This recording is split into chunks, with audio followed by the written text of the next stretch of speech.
दो बुजुर्ग आदमी। एक बार दो बुजुर्ग आदमियों ने केदारनाथ जाकर परमेश्वर की आराधना करने का इरादा किया। उन दोनों बुजुर्गों में से एक धनी व परिश्रमी किसान था और उसका नाम रामलाल था। दूसरा बुजुर्ग उतना धनी नहीं था और उसका नाम श्यामलाल था। रामलाल एक गंभीर और सौम्य किसान था। वह न तो शराब पीता था और न ही तंबाकू या नस्वार लेता था। उसने अपनी सारी जिंदगी एक भी बुरे शब्द का इस्तेमाल नहीं किया था। वह एक अनुशासित और ईमानदार आदमी था। रामलाल 2 बार बिना घाटा दिए ही अपने कर का भुगतान भी कर चुका था। रामलाल का परिवार काफी बड़ा था, जिसमें उसके 2 लड़के और एक शादीशुदा पोता भी था। वे सभी लोग साथ ही रहा करते थे। तंदुरुस्ती के लिहाज से वह काफी भला चंगा और सीधा खड़ा रहता था तथा उसकी दाढ़ी भी लंबी थी। हालांकि वह अपनी उम्र के 7वें दशक में था और उसकी दाढ़ी भी सफ़ेद होनी शुरू हो चुकी थी। श्यामलाल थोड़ा कम बूढ़ा था और वह न तो धनी था न ही गरीब। शुरू शुरू में उसने बढ़ईगिरी का काम किया था, पर अब वह बूढ़ा हो चुका था और घर पर रहकर ही मधुमक्खियां पालता था। उसका एक लड़का बाहर काम करने गया है और दूसरा घर पर ही रहता है। श्यामलाल एक अच्छा और खुशमिजाज आदमी है। वह शराब पीने का आदी था और नस्वार भी लेता था तथा उसे संगीत का भी शौक था।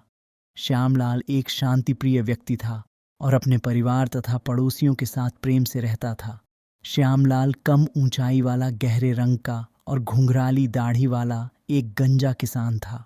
उन दोनों बुजुर्गों ने साथ साथ कहीं जाने का वायदा किया था, मगर रामलाल को कभी खाली समय ही नहीं मिला। उसकी व्यस्तता कभी खत्म ही नहीं होती थी। जैसे ही एक व्यस्तता जाती, दूसरी आ जाती। पहले उसके पोते ने शादी की और फिर छोटे बेटे की सेना से लौट आने की उम्मीद थी। इसके बाद उनकी एक बड़ी झोंपड़ी बनाने की भी योजना थी। एक बार किसी उत्सव वाले दिन उन दोनों बुजुर्गों की मुलाकात हुई और वे धूप में बैठे थे।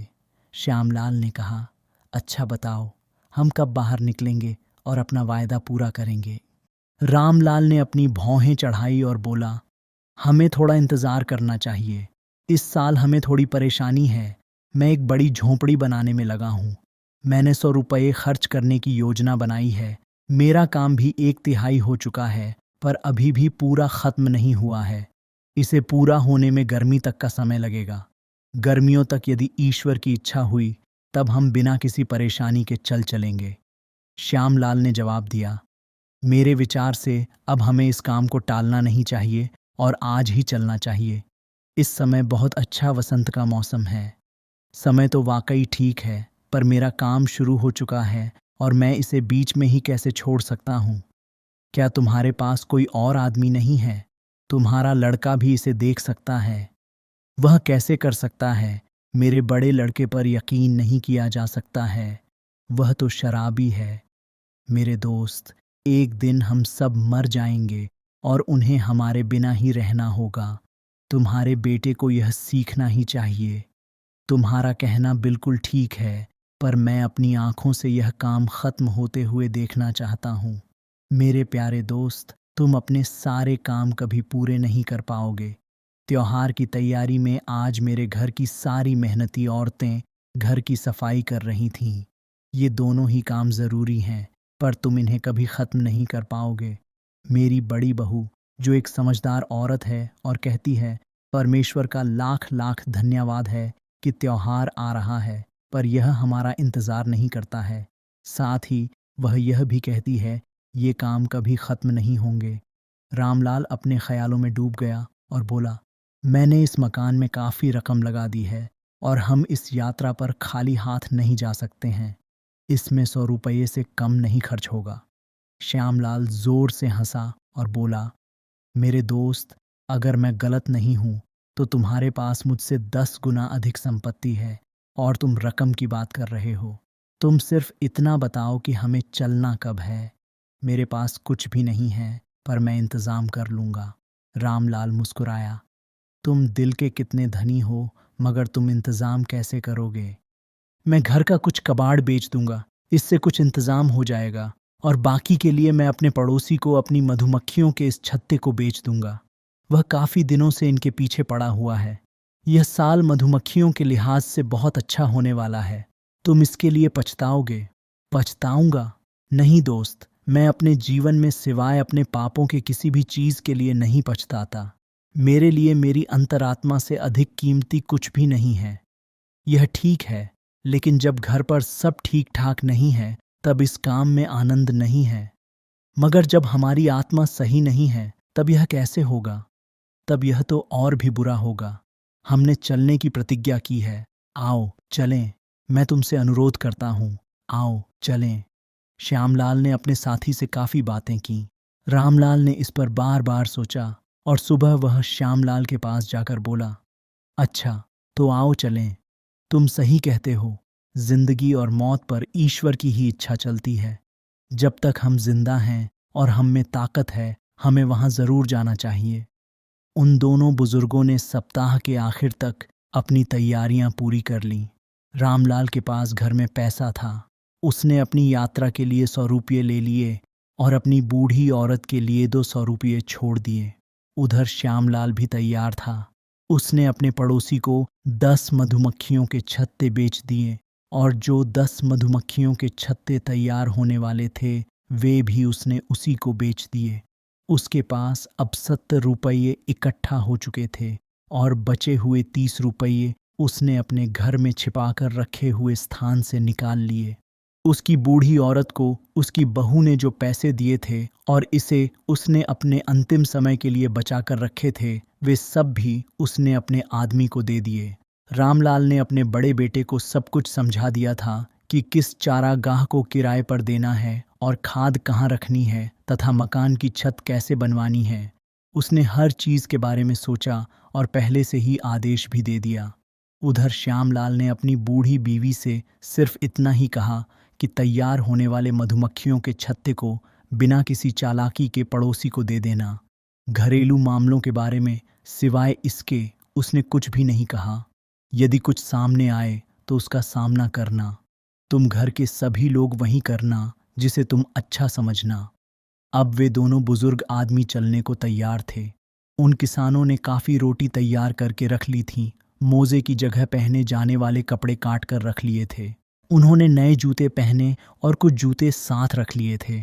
गांव के लोगों ने उनका कुछ दूर तक साथ दिया और फिर उन्हें विदा कर दिया। अब वे दोनों बुजुर्ग अपनी यात्रा के लिए निकल पड़े। श्यामलाल बहुत ही अच्छे मूड में था और जैसे ही उसने गांव छोड़ा वह अपनी सारी परेशानियों को भूल चुका था। उसके मन में सिर्फ एक ही विचार था कि अपने साथी को किस तरह से खुश रखा जाए और किसी को एक भी बुरा शब्द न बोला जाए तथा किस तरह से उस पवित्र स्थान पर पहुंचे और वापस घर आ जाए। श्यामलाल सड़क पर चलते समय या तो प्रार्थना बुदबुदाता रहता या फिर अपनी याददाश्त में बसे किसी संत के जीवन को याद करता रहता। यदि वह रास्ते में किसी से मिलता या कहीं ठहरता तब वह जहाँ तक संभव हो हर एक के साथ समझौता करते हुए खुद को उपयोगी बनाए रखता। यहाँ तक कि परमेश्वर की सेवा में ही कुछ कहता भी था। वह अपना रास्ता खुशी खुशी तय कर रहा था, लेकिन एक काम श्यामलाल नहीं कर सका। वह नस्वार लेना छोड़ना चाहता था और उसने अपना नस्वार का डिब्बा भी छोड़ दिया था, पर यह काम उसके लिए काफ़ी परेशानी वाला था। रास्ते में एक आदमी ने उसे कुछ नस्वार दे दी और अब वह बार बार अपने साथी के पास चला जाता ताकि उसके मन में नस्वार का लालच न पैदा हो, मगर फिर भी वह एक चुटकी नस्वार सूंघ ही लेता था। रामलाल भी दृढ़ता के साथ चल रहा था। उसने कुछ भी बुरा नहीं किया और किसी को भी बुरे वचन नहीं बोले, पर उसका मन बेचैन था। वह अपने मन से अपने घरेलू मामलों को नहीं निकाल पा रहा था। वह लगातार सोचता जा रहा था कि उसके घर पर क्या हो रहा होगा। कहीं वह अपने बेटे को कुछ बताना भूल तो नहीं गया? क्या उसका बेटा वही कर रहा है जो उसने उसे बताया था? जब वह किसी को सड़क के किनारे आलू बोते या खाद देते देखता तब वह सोचने लगता कि क्या उसका बेटा उसकी बात के अनुसार काम कर रहा होगा। वह करीब करीब वापस जाने के लिए तैयार ही था कि वह उसे दिखाए कि कैसे काम किया जाता है या वह खुद ही उसके काम को कर दे। उन बुजुर्ग आदमियों को यात्रा करते हुए 5 सप्ताह बीत चुके थे। उनके घर के बने जूते फट गए थे और उन्हें नए जूते खरीदने पड़े। अब वे चलते चलते हरिद्वार ऋषिकेश पहुंच चुके थे। जब वे घर से चले थे तब उन्हें ठहरने और खाने के लिए भुगतान करना पड़ता था। पर अब वे हरिद्वार आ चुके थे, जहां लोग उन्हें आमंत्रित करने के लिए आपस में प्रतिस्पर्धा करते नजर आ रहे थे। वहां के लोगों ने उन्हें ठहरने की जगह दी, खाना खिलाया और इसके लिए धन भी नहीं लिया, बल्कि आगे की यात्रा के लिए उनके थैले में रोटी भी रख दिया। इस समय तक उन बूढ़े आदमियों ने कई मील की यात्रा कर ली थी। उन्होंने इस सरकार का क्षेत्र भी पार कर लिया था और अब वे अकालग्रस्त क्षेत्र से गुजर रहे थे। इस जगह के लोग उन्हें अपने साथ घर ले गए और उनसे ठहरने का कुछ भी नहीं लिया, पर वे उन्हें कुछ खिला न सके। उस गांव के लोग उनके लिए रोटी का भी इंतजाम न कर सके। उन लोगों ने बताया कि पिछले साल से वहां कुछ भी पैदा नहीं हुआ। उस गांव के जो भी धनी लोग थे वे सब बर्बाद हो गए और अपना सब कुछ बेचने के लिए मजबूर थे। जो मध्यम दर्जे के थे वे निम्न स्तर पर आ गए और जो गरीब लोग थे वे या तो अपने घरों में ही खत्म हो गए या फिर समूह बनाकर रहने लगे। सारे जाड़े भर वहां के लोग भूसी और जंगली पौधों पर गुजारा करते रहे।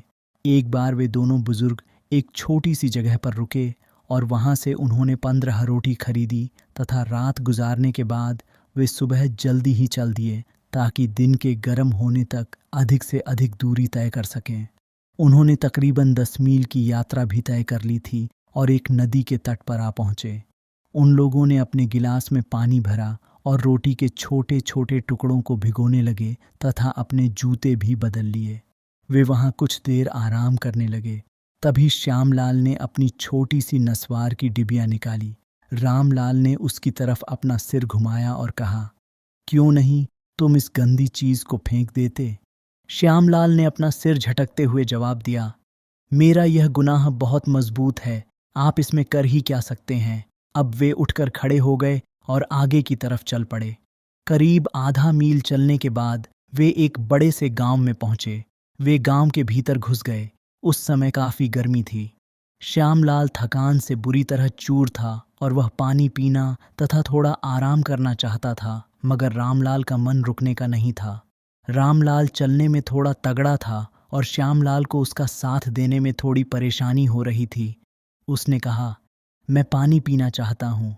ठीक है, तुम पानी पी लो, पर मुझे नहीं चाहिए। श्यामलाल रुक गया और बोला, मेरा इंतजार मत करना, मैं सिर्फ इस झोंपड़ी में 1 मिनट के लिए जा रहा हूँ। वहां पानी पीऊंगा और तुम्हें जल्दी ही पकड़ भी लूंगा। ठीक है। इस तरह रामलाल अकेले ही आगे चल दिया और श्यामलाल उस झोंपड़ी की तरफ मुड़ गया। श्यामलाल उस झोंपड़ी के पास पहुंचा। वह एक बहुत ही छोटी सी झोंपड़ी थी और उस पर मिट्टी की लिपाई थी। भीतर से वह काली और ऊपर से सफेद थी। उसकी मिट्टी जगह जगह से उखड़ गई थी। ऐसा लगता था उसकी एक लंबे समय से मरम्मत नहीं हुई थी। उसकी छत भी एक जगह से टूट चुकी थी। झोंपड़ी तक पहुंचने का रास्ता एक बंद दरवाजे से होकर जाता था। श्यामलाल उस दरवाजे से होकर भीतर घुसा और उसने देखा कि वहां एक दुबला पतला आदमी धोती पहनकर जमीन पर पड़ा है। ऐसा मालूम पड़ता था कि ठंड में वह आदमी लेट गया होगा, मगर अब सूरज बिल्कुल उसके ऊपर चमक रहा था। वह आदमी केवल वहां लेटा ही था, सोया नहीं था। श्यामलाल ने उसे आवाज लगाई और पानी मांगा, पर उसने कोई जवाब नहीं दिया। श्यामलाल ने सोचा, या तो वह आदमी बीमार था या बुरा। इसके बाद जब श्यामलाल झोंपड़ी में घुसा तब उसने वहां कुछ रोते हुए बच्चे देखे। श्यामलाल ने कुंडी खटखटाई और कहा, बच्चों, पर कोई जवाब नहीं आया। उसने दरवाजे की सांकल और जोर से खटखटाई और आवाज लगाई, कोई है? कोई हलचल नहीं हुई। अरे ईश्वर के सेवक! किसी ने जवाब नहीं दिया। श्यामलाल वापस जाने ही वाला था कि उसने कुछ सुना। दरवाजे के पीछे कोई हाँफ रहा था। क्या इन लोगों पर कोई मुसीबत आई है? मुझे देखना चाहिए। यह सोचकर श्यामलाल झोंपड़ी के भीतर घुसा।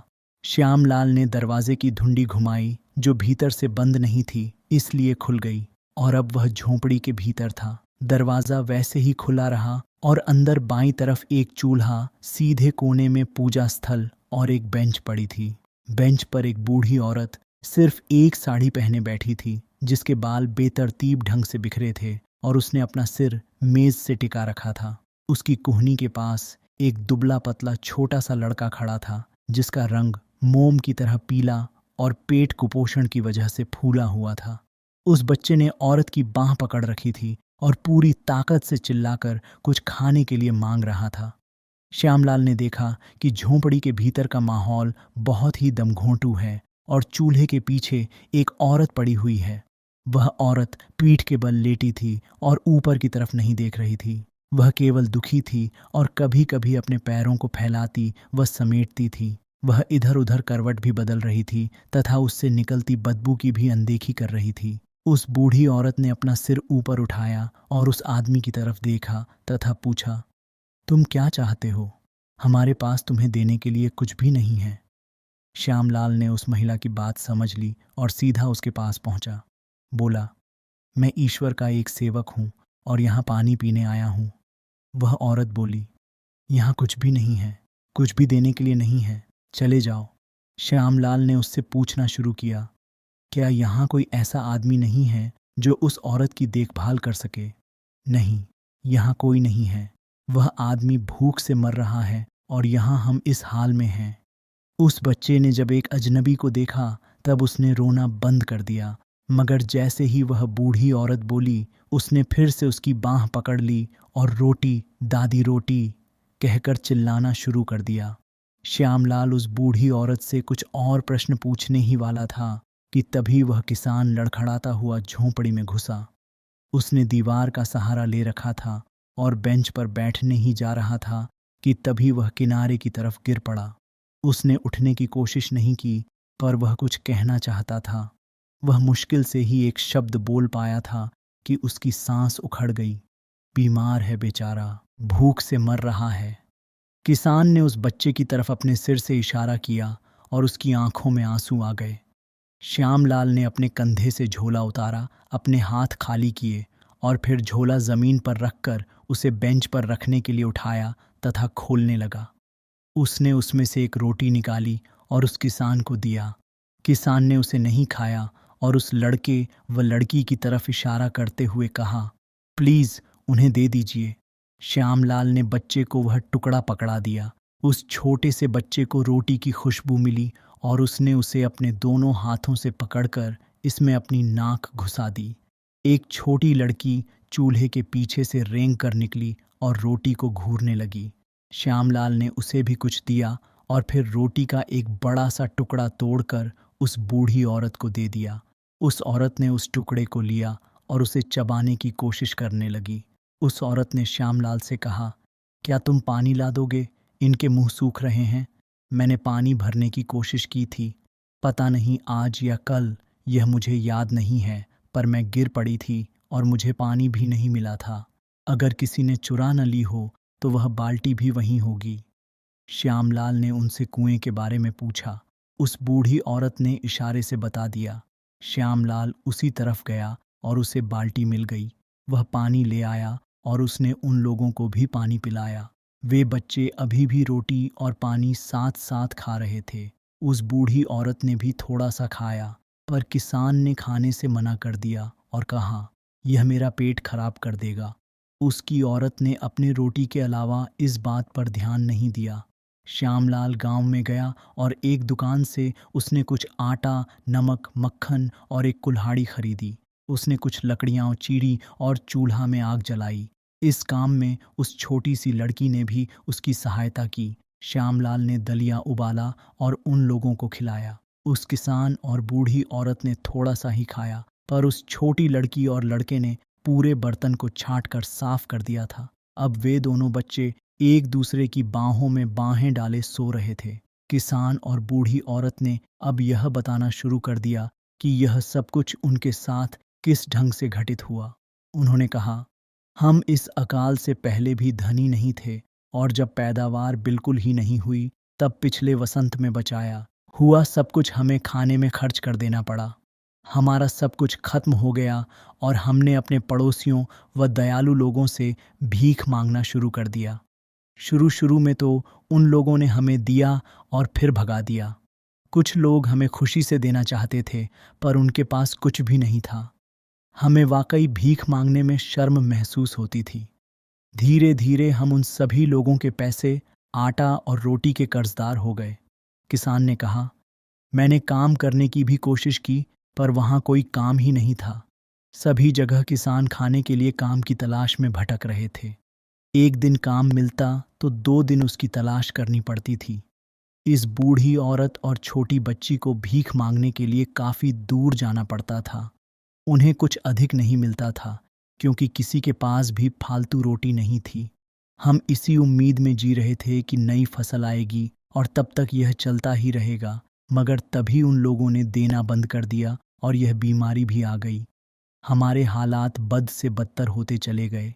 एक दिन हमारे पास खाने के लिए कुछ होता तो अगले 2 दिनों तक कुछ भी नहीं होता। हमने घास खानी शुरू कर दी।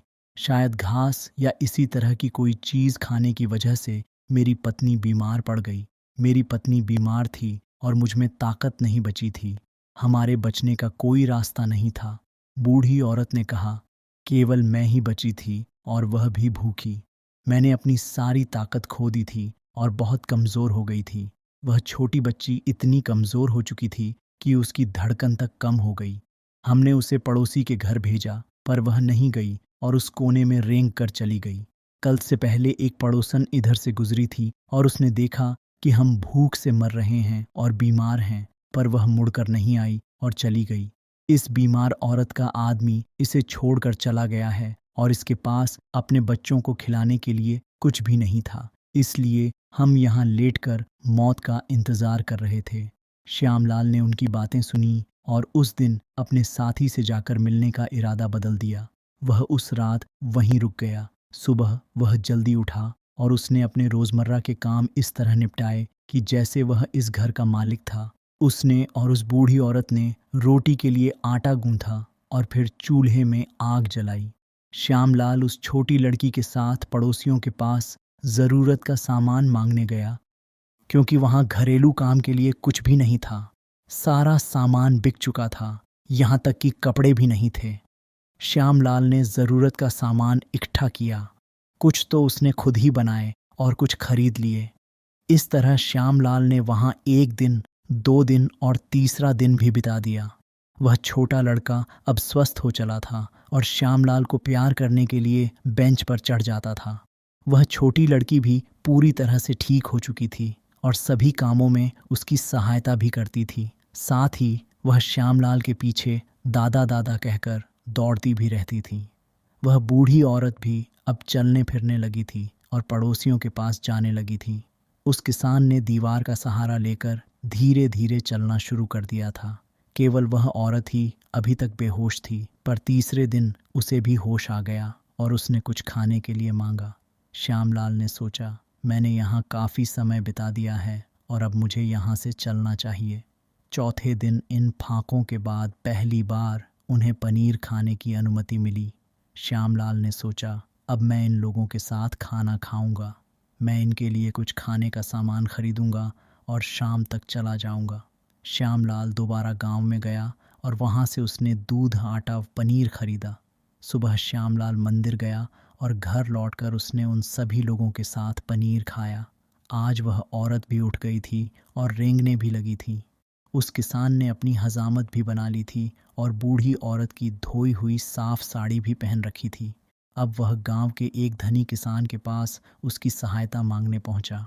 उसका चारागाह और मक्के का खेत उस धनी किसान के पास गिरवी पड़ा था।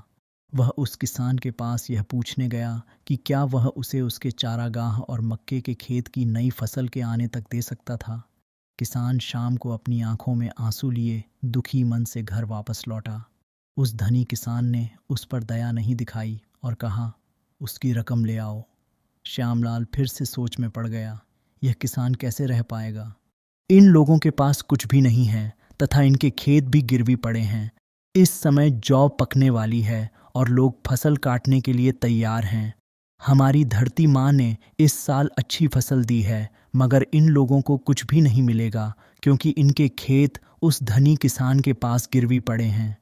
यदि मैं चला जाऊंगा तब ये लोग फिर से बर्बाद हो जाएंगे। श्यामलाल इन्हीं विचारों में डूबा रहा और शाम को नहीं गया तथा सुबह तक इंतजार करता रहा। वह बाहर बरामदे में सोने चला गया और लेटकर उसने प्रार्थना भी की, पर वह सो नहीं सका। उसने सोचा, मुझे अब यहाँ से चलना चाहिए। मैं यहाँ काफ़ी पैसा और समय खर्च कर रहा हूँ। मुझे इन लोगों के लिए दुख है, पर तुम हर किसी को तो नहीं दे सकते हो। मैंने तो उनके लिए सिर्फ पानी और रोटी के टुकड़े का ही इंतज़ाम किया था, मगर देखो उन्होंने मुझे किस ढंग से लिया। अब मुझे उनके चारागाह और खेत छुड़ा लेने चाहिए, और जब मैं उनके खेत छुड़ा लूँगा तब उन बच्चों के लिए एक गाय और अनाज के गट्ठर को ढोने के लिए एक घोड़ा भी खरीदना होगा। श्यामलाल, अब तुम एक कठिन परिस्थिति में हो। तुम इनकी सुरक्षा के लिए फंस चुके हो तथा आसानी से नहीं जा सकते हो। श्यामलाल उठकर बैठ गया। उसने अपना काफ्तान सिर के नीचे से निकाला, एक चुटकी नस्वार सूंघा और अपने विचारों से खुद को बाहर निकालने की कोशिश की, मगर वह सोचता ही रह गया। उससे बाहर नहीं निकल सका। उसे जाना चाहिए, पर उसे उन लोगों पर दया आ रही थी। उसे क्या करना चाहिए वह नहीं समझ पा रहा था। उसने अपने काफ्तान को तकिए की तरह सिर के नीचे लगाया और लेट गया। सुबह मुर्गे ने बांग भी दे दी और वह सोता ही रहा। तभी उसे लगा कि कोई उसे जगा रहा था। उसने देखा कि वह अपने साज सामान के साथ जाने के लिए पूरी तरह से तैयार है तथा फाटक के पास पहुंच गया है। फाटक कुछ इस तरह से बंद था कि उसमें से सिर्फ एक ही आदमी निकल सकता था।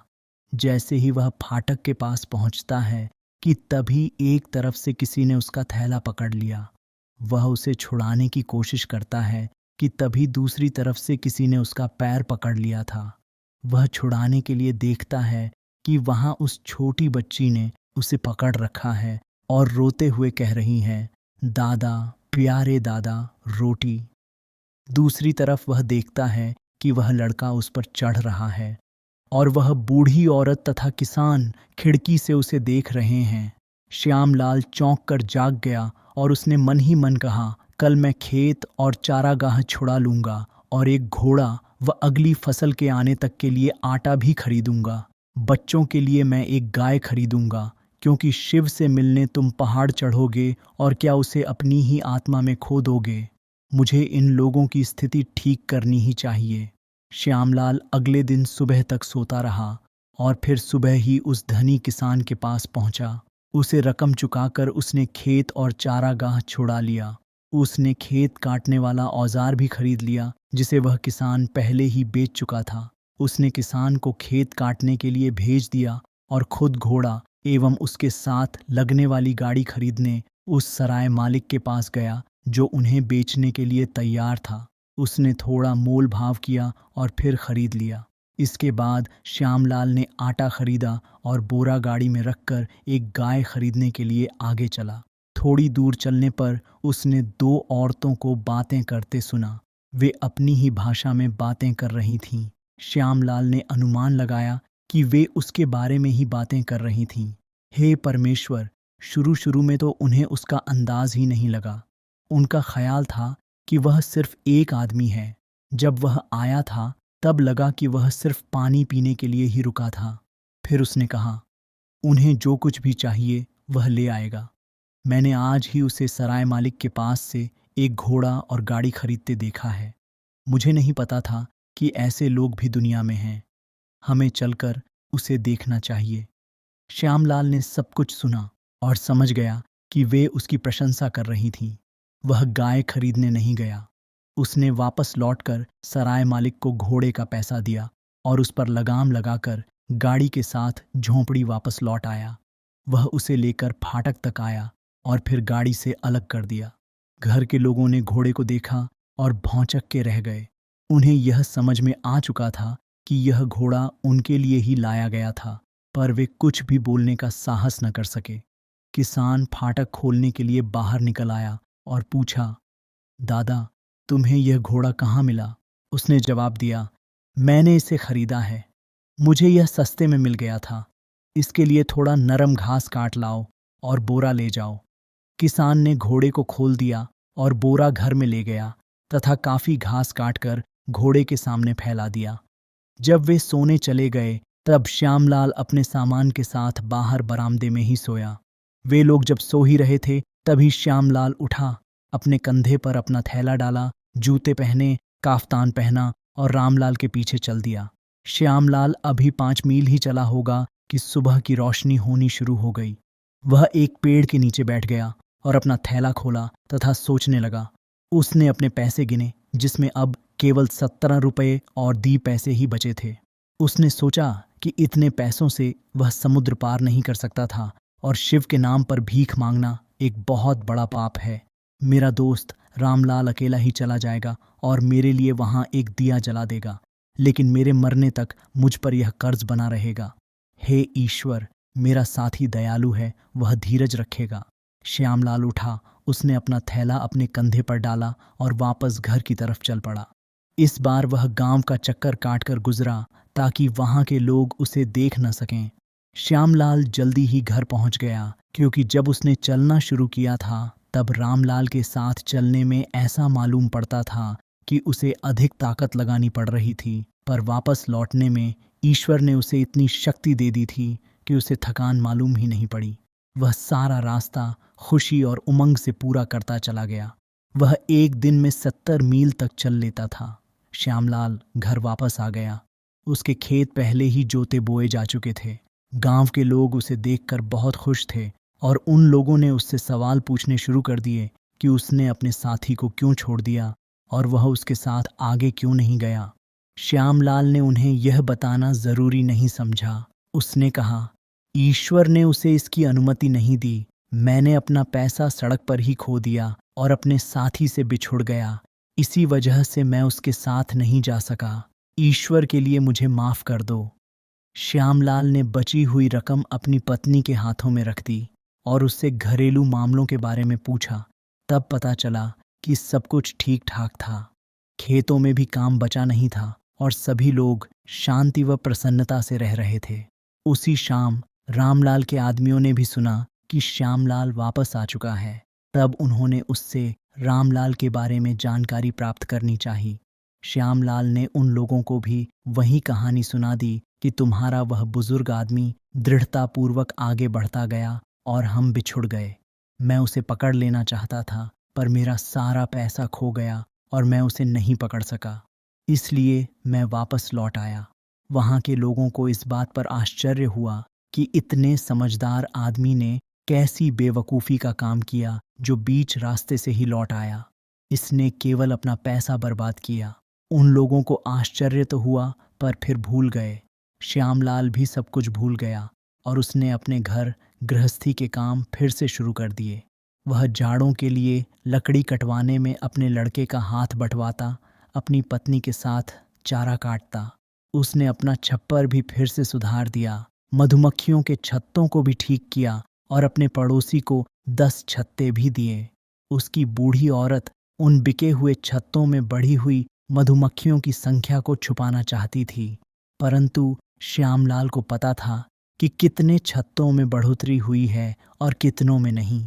उसने अपने पड़ोसी को 10 के बजाय 15 छत्ते दिए।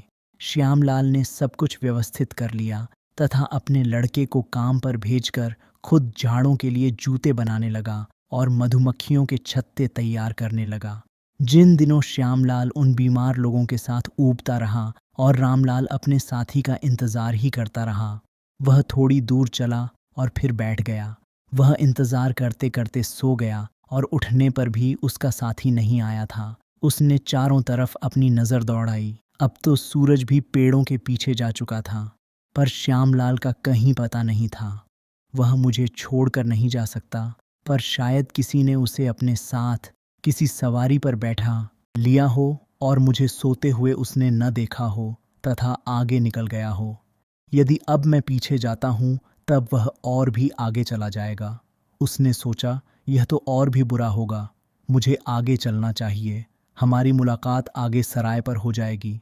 रामलाल आगे के एक गांव में पहुंचा और वहां के सिपाहियों से कहा कि यदि उस तरह का कोई बुजुर्ग साथी आए तो वे उसे आगे भेज दें। श्यामलाल उस सराय में भी नहीं पहुंचा था। रामलाल आगे बढ़ता गया और लोगों से पूछता रहा कि उन्होंने एक छोटे कद के गंजे बूढ़े आदमी को देखा तो नहीं था।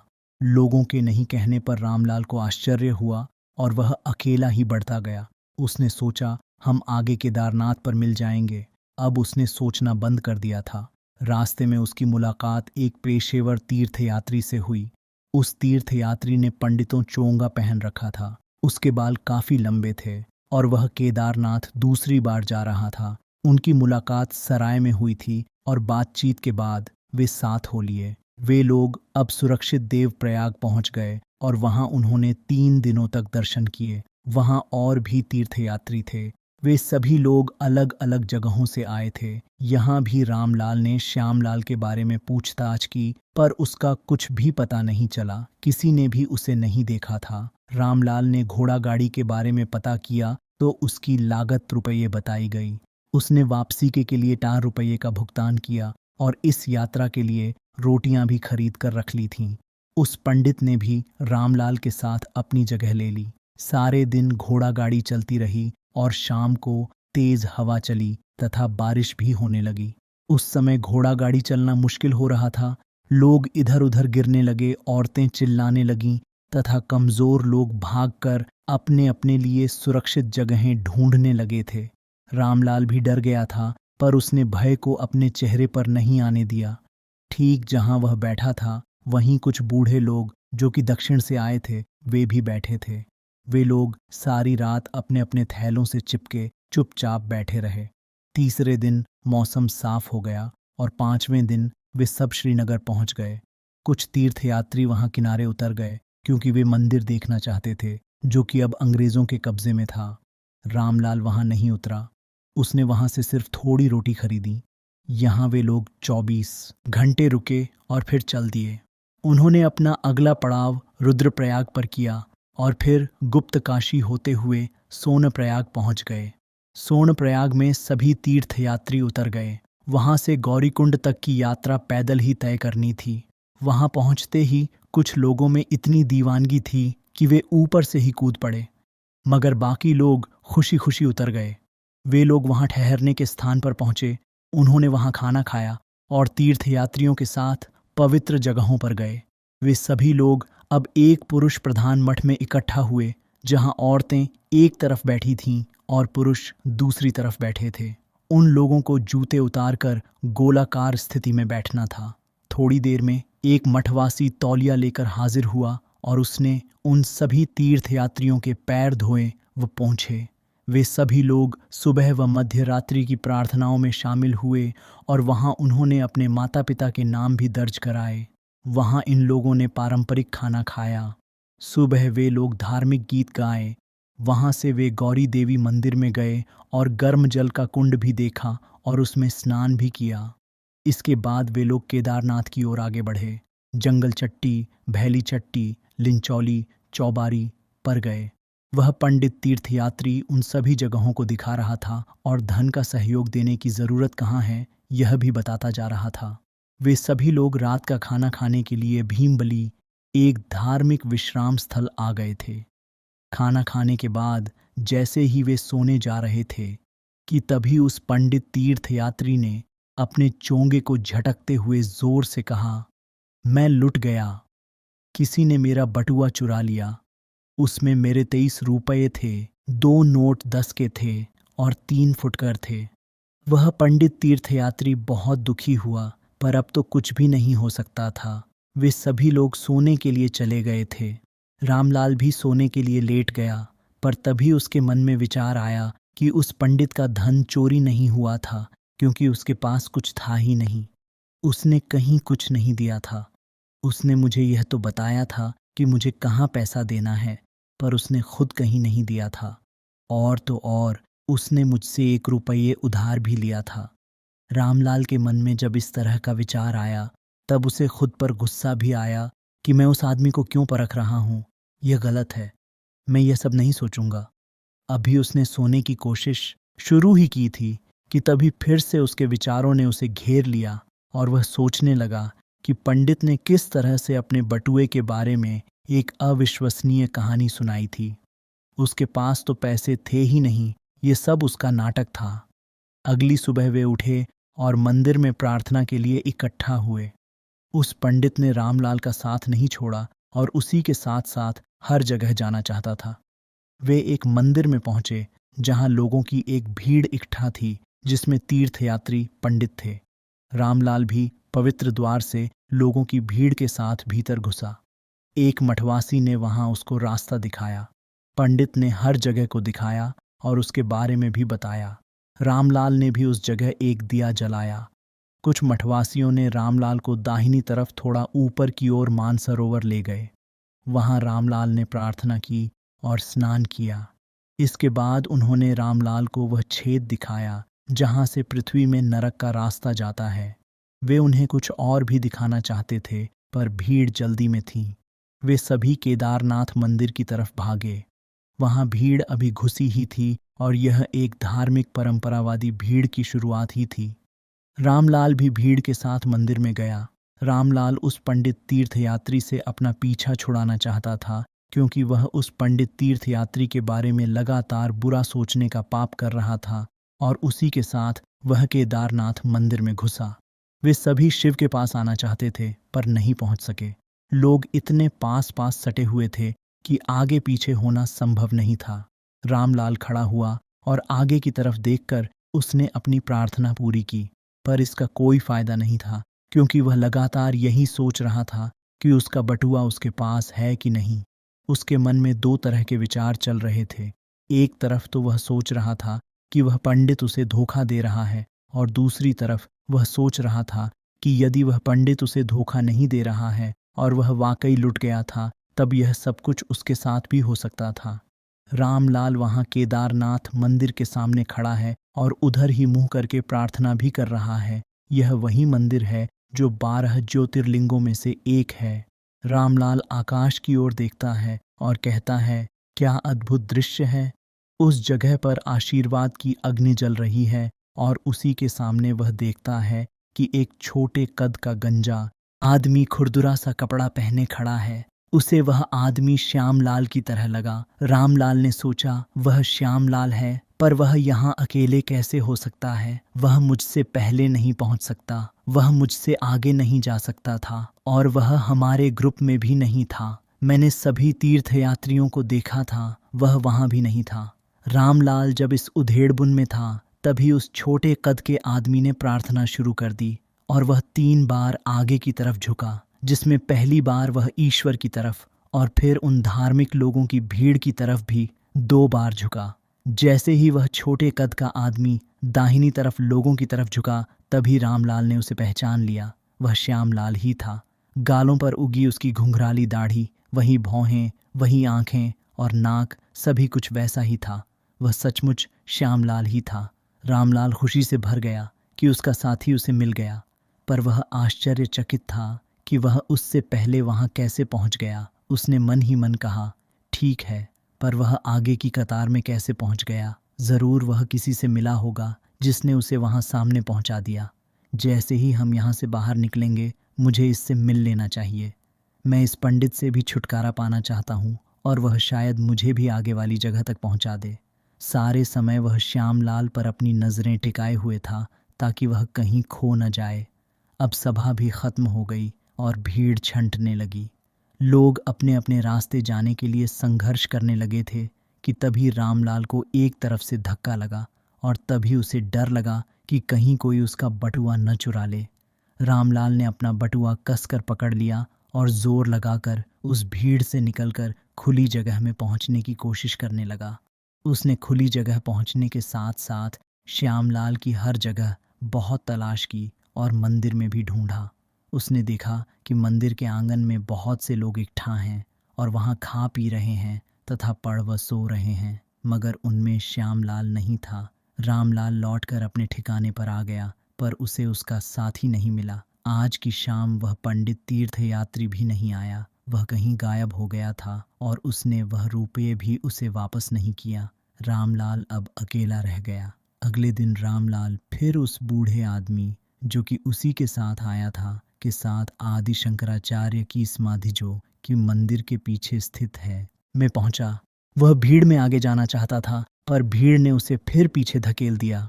वह वहीं एक खंभे का सहारा लेकर खड़ा हो गया और प्रार्थना की। उसे वहां फिर श्यामलाल नजर आया। श्यामलाल ने पंडित की तरह अपनी बाहें फैला रखी थीं, और उसके गंजे सिर के चारों तरफ प्रकाश चमक रहा था। रामलाल ने सोचा, इस बार मैं उसे नहीं खोऊंगा। उसने आगे बढ़ने की कोशिश की, पर उसे फिर से धक्का लगा, और वहां श्यामलाल नहीं था, वह कहीं जा चुका था।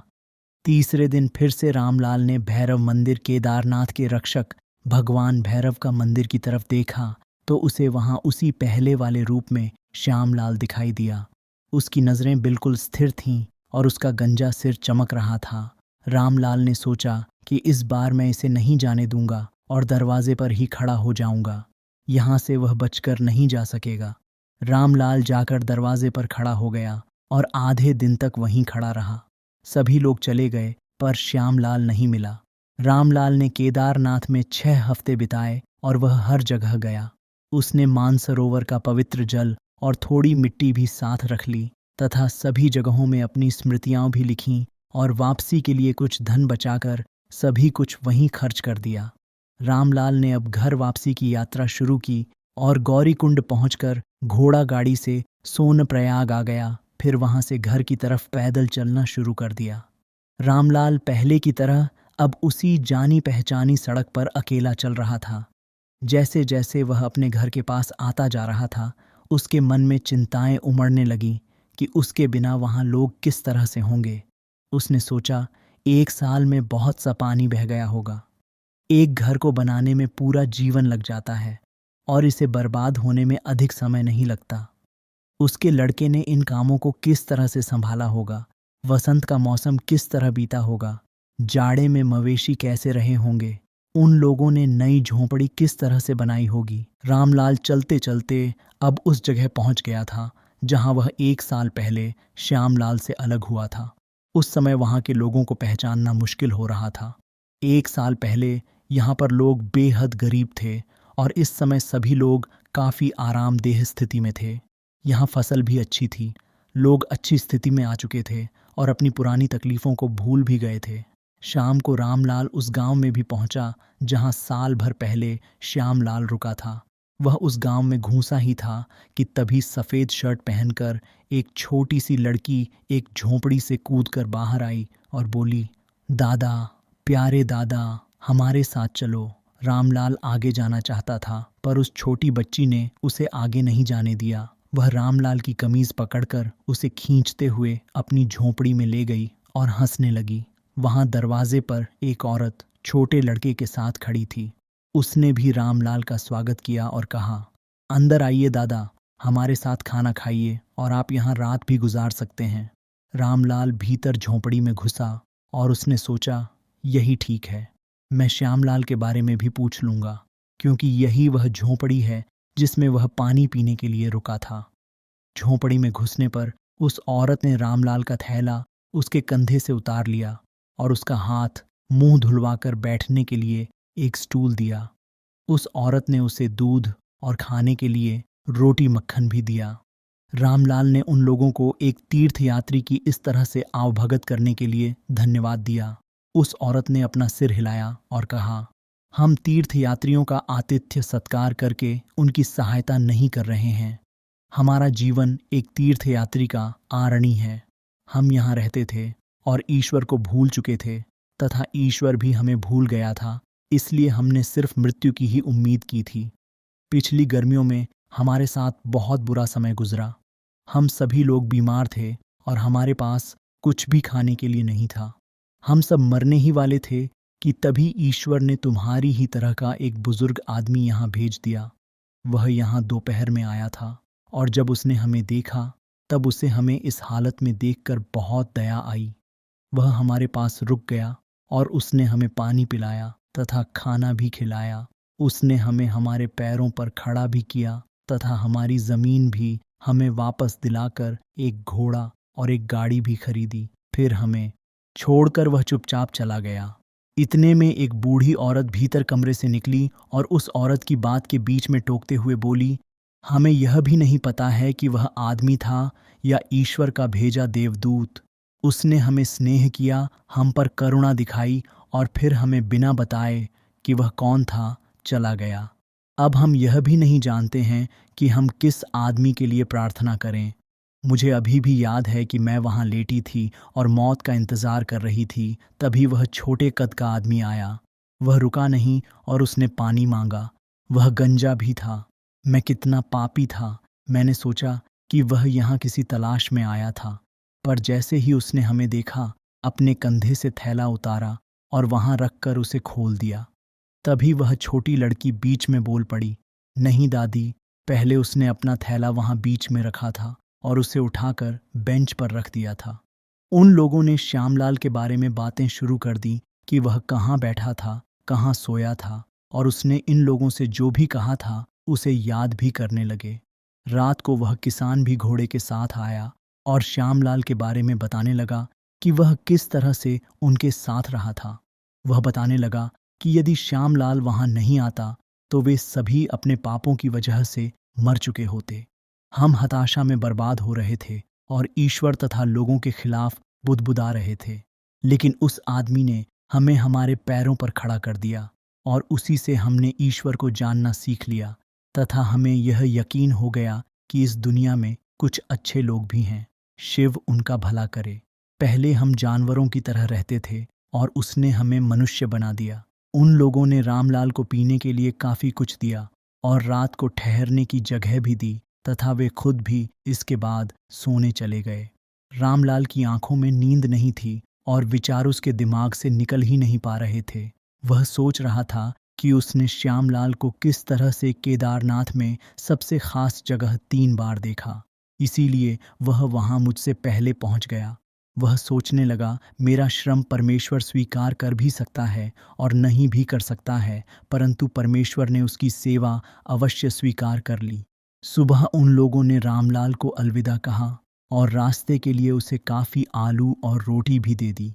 इसके बाद वे अपने काम पर चले गए और रामलाल ने अपनी यात्रा शुरू कर दी। रामलाल को अपना घर छोड़े हुए ठीक 1 साल हो रहा था और वह वसंत में ही घर लौट रहा था।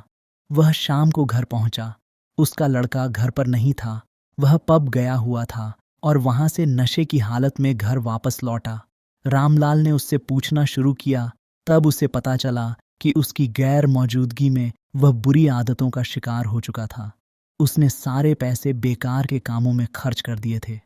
जब उसके पिता ने उस पर नाराज होना शुरू किया, तब वह उदंडता से बोला, आपको खुद थोड़ा बहुत काम करना चाहिए, पर आप तो घूमने चल दिए।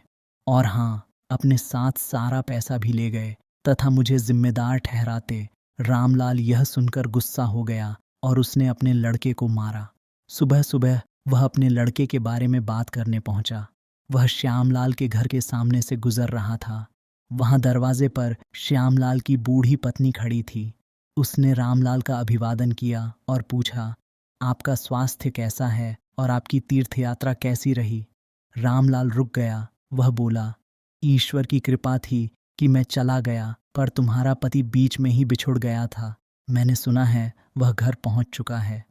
अब उस बूढ़ी औरत ने बातचीत शुरू कर दी। उसे बेकार की बातें करने में बहुत मजा आता था। वह बोली, वह तो वापस आ चुका है। वह काफी पहले ही आ गया था। हमें इस बात की बहुत खुशी है कि ईश्वर ने उसे घर वापस भेज दिया। उसके बिना काफी अकेलापन महसूस हो रहा था। बहुत से कामों के लिए वह बहुत अच्छा नहीं है। उसकी उम्र भी हो चुकी है, पर वह हमारा मुखिया है और हम उससे बहुत खुश हैं। हमारा लड़का भी बहुत खुश था। वह कहता है, बिना पिता के तो ऐसा लगता था कि आंखों में रोशनी ही नहीं थी। उसके बिना कितना अकेलापन था। हम उसे बहुत प्यार करते हैं और हमने उसकी कमी को बहुत महसूस किया। अच्छा, क्या वह अभी घर में है? हाँ, वह मधुमक्खियों के साथ है और नए अंडों वाले छत्ते के पास है। वह कहता है, इतनी अच्छी मधुमक्खियाँ ईश्वर ने पहले कभी नहीं दी, और वह यह भी कहता है कि ईश्वर हमारे पापों पर हमें कुछ भी नहीं देता है। आओ आओ, अंदर आ जाओ, वह तुम्हें देखकर बहुत खुश होगा। रामलाल घर के आंगन से आगे बढ़ता हुआ मधुमक्खी पालने वाली जगह पर पहुंचा जहां श्यामलाल खड़ा था। श्यामलाल एक पेड़ के नीचे बिना जाल, बिना दस्ताने, अपने स्लेटी रंग के काफ्तान में हाथ फैलाए खड़ा था और ऊपर आसमान की तरफ देख रहा था। उसका गंजा सिर उसी तरह से चमक रहा था जैसे वह केदारनाथ मंदिर में चमक रहा था। सूरज की रोशनी पेड़ों से छनकर उसके सिर पर पड़ रही थी और उसके सिर के चारों तरफ एक सुनहरी मधुमक्खी चक्कर काट रही थी। वह अंदर बाहर उड़ रही थी, पर उसे काट नहीं रही थी। रामलाल चुपचाप खड़ा रहा। श्यामलाल की बूढ़ी पत्नी ने अपने पति को पुकार कर कहा, हमारा पड़ोसी आया है। श्यामलाल ने मुड़कर देखा और अपने साथी को देखकर बहुत खुश हुआ। उसने शांति से अपनी दाढ़ी से मधुमक्खियों को हटाया और पूछा, कैसे हो मेरे दोस्त, तुम्हारी यात्रा कैसी रही? मेरे पांव उस पवित्र स्थल तक गए और मैं मानसरोवर से पवित्र जल भी लाया हूँ। आओ, तुम भी इसे ले लो। पर क्या ईश्वर ने मेरा श्रम स्वीकार किया होगा? हाँ, ईश्वर की महानता है। शिव हमारी रक्षा करें। रामलाल कुछ पलों तक शांत रहा, फिर बोला, मेरे पांव मुझे वहां जरूर ले गए, पर क्या मेरी आत्मा भी वहां थी या किसी और की? यह ईश्वर का मामला है दोस्त, ईश्वर का। वापसी में मैं उसी झोंपड़ी पर रुका जहां तुमने मुझे छोड़ दिया था। श्यामलाल थोड़ा हकबकाया और बोलते हुए हकलाया, दोस्त, यह ईश्वर की माया है। तुम कह क्या रहे हो? आओ हम अंदर चलें, मैं तुम्हें शहद दूंगा। श्यामलाल ने बात का विषय बदल दिया और घरेलू मामलों की बातें करने लगा। रामलाल ने एक गहरी सांस ली और श्यामलाल से फिर उस झोंपड़ी के लोगों के बारे में नहीं पूछा और न ही उस दृश्य के बारे में बात की। वह समझ गया कि इस दुनिया में ईश्वर हर किसी को मरते समय तक उसका कर्तव्य करने का आदेश और प्यार भले कामों के रूप में देता रहता है।